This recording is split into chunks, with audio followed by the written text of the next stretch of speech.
Hey, what's up guys? Samuel Leeds here, and on this video I'm going to set myself a challenge. I'm going to try and answer 10 questions in 10 minutes. This is going to be speed round from the previous Q&A Sunday. So I hope you enjoy, and if this triggers other questions, comment them below and I'll try and answer them for next week. So starting off with Lewis Clark, he says, Samuel, I was wondering what age can you start doing HMOs at? HMOs, you don't need to be any different age between doing HMOs and just normal buy-to-let. I bought my first house at 17, and believe it or not, it was a HMO because I rented it out by the room. How did I do that? I put it in someone else's name and had a setup whereby when I was old enough, it would be transferred over to me. So you can do anything when you think creatively, but that's my answer. Next, is it possible to set up a HMO in an Article 4 area, says Julius Pallo. Yes, it is. If you buy a house in an Article 4 area and then you convert it to a HMO or change its use to a HMO, you will need to get planning permission, which is an absolute pain. So my suggestion is either buy an existing HMO once it's in an Article 4 area, but you'll pay the price for doing that. The best thing to do is to buy a house before it becomes an Article 4 area,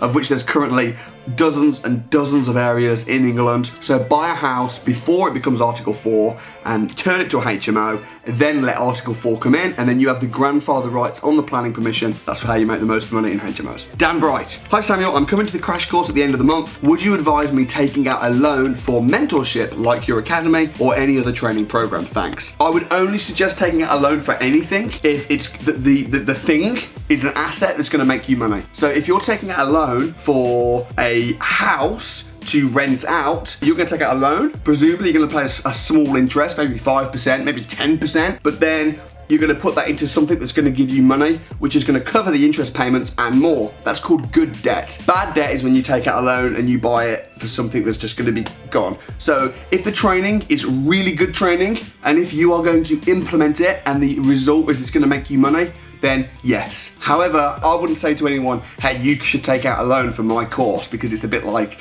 you know, I want to be able to sleep at night. But if you're confident that you're going to be able to make money, then it's good debt. So yes. All right, next, Alexander Filimonov. Hi Samuel, how do you find a good solicitor and how do you tell a good one from a bad one? Okay, real simple. If I can understand a solicitor, if they speak plain English and they do what they say, if I make an appointment to speak to them, they answer the phone at the time we agreed. I'll usually ask them as well. I'll ask them how quick they usually are. Do you want someone that's going to be on the ball and fast, someone that can speak your language? But ultimately, if you're just buying a house and use a solicitor, even if the solicitor's not like a brilliant solicitor, they're not the best in the country, it's quite easy, a solicitor's job, to just complete on a normal transaction. If you do something really complex, that's when you need to get someone really, really good. And I just use someone based on experience. Who have I used before that's done a good job? But when you're starting small, it doesn't matter too much. Maybe go for recommendation referrals. Join my Property Investors with Samuel Leeds Facebook group. Samuel, what's the lowest amount of money that you would be able to start off in property? Nothing. You don't need money to start out in property. What you need is you need knowledge and you need a network. And those things don't necessarily cost money, or they don't have to. Lil Pump, if you agree on a lease option agreement with a seller, do you have the rights to sell the property? Yes, you do have the rights to sell the property, as long as it's in the contract. A lease option agreement is just a blank piece of paper. It's whatever you and the seller agree and the solicitor draw up. If you agree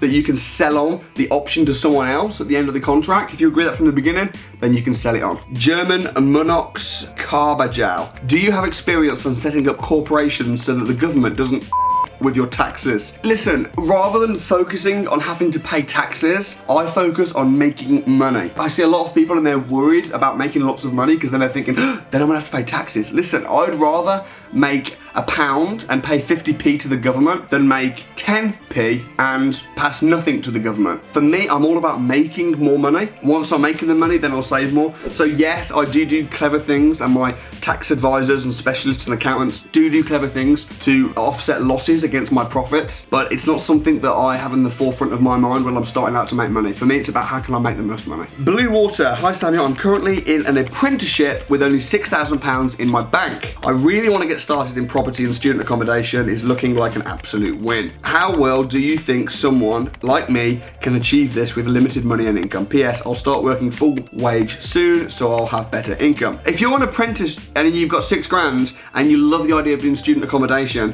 what I would say is, I mean, some people that I know, maybe you're an apprentice and you're not a student, but I know students that have got no money. You're an apprentice with £6,000, and what they do is they rent a house off a landlord, they pay the landlord £600 a month for a big house house and then they rent the other rooms out to their mates.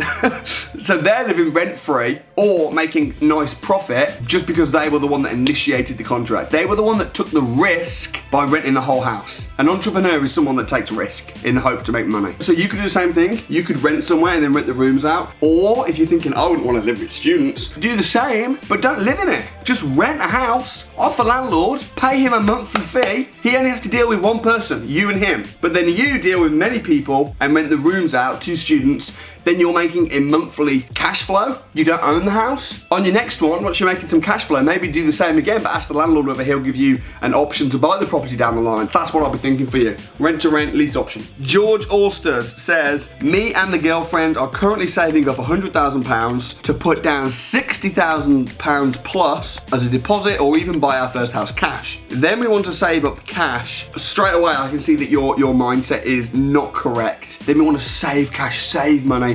Okay, I'll keep reading, I'll give you the benefit of the doubt. We want to save up cash and buy our rental properties. Saving up cash to buy rental properties is a very slow way to win. You'll probably not win. Unless you happen to be in a business or a job where you're making an absolute fortune and you're making lots of cash fast, it's not a good strategy. I know it's better financially to use the bank's money. You've already watched my videos. But I don't think I would like the extra stress and worry about having debt. Having debt just makes me feel sick. You need to just get your head straight. I understand what you're saying about how you don't want to have debt because it makes you feel stressed, but listen, the banks are lending money at 3%. The banks are lending money at 4% and you can fix it for 10 years. Unless you are completely financially illiterate or you haven't been on my crash course, you should be able to make 15, 20% plus return on investment, which means that you can borrow the bank's money at 10 years fixed interest at 4% and then make 15, 20% extra cash flow, plus you own the house. Our parents teach us that debt is bad because they don't know the difference between good debt and bad debt, but what I would really say to you, George, is you need to just spend some time really studying this logically, studying the best commercial thing. The reason that debt makes you feel sick maybe is because you don't trust yourself. Maybe you think, I don't know if I could make the right investments, and then, I couldn't sleep. And the reason you have not got confidence is because probably you haven't got the knowledge that you need. If you had the right knowledge in how to invest and you trusted yourself, you'd love it,